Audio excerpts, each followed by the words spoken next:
Talking with Chuck Mays. He's with the University of Montana. And Chuck, I've been deluged with questions from people about the smoke in the air and the game coming up on Saturday.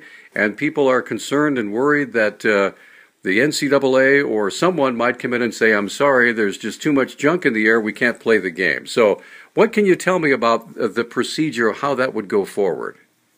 Well, for the most part, we're going to play the game unless the conditions get really, really, really bad. We're into the hazardous area quite a ways. I would imagine before we would look at calling the game.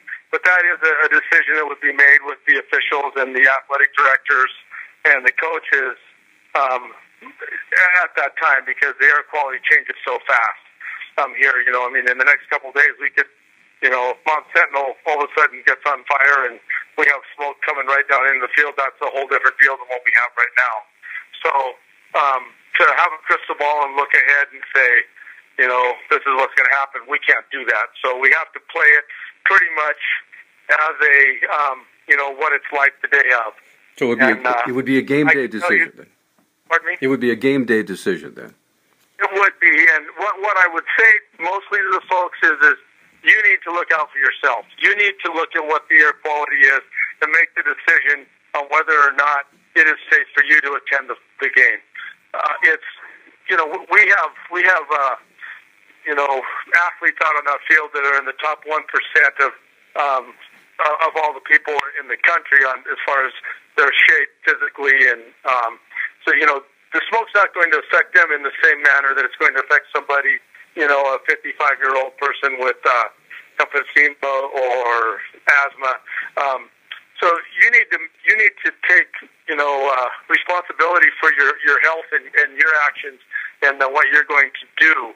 That's most important when it comes to this smoke is taking care of yourself and exposing yourself to the limits that you're comfortable with, and not coming to the game because it's on, even though the air quality is awful. All right.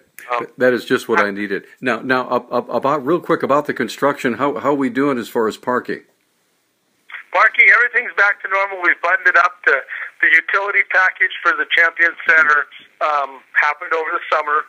We got all the utility moves done that we needed to have done so that we can hit the ground running when we're ready to break ground for the actual building of the Champion Center.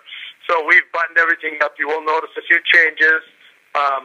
We did asphalt the West Concourse going up from the south end up to the west end, mainly because we're going to be tearing that up again as we build, and then we'll work through football season. Next football season, parking will be impacted in the west lot, because in that lot W would be the south lot, because we will be building in there, and we're going to lose some permanent seats or parking spaces there. But for this year, everything's done. The academic center has been completed, and the road's open. Traffic is back to normal. So it's going to be a nice, quiet football season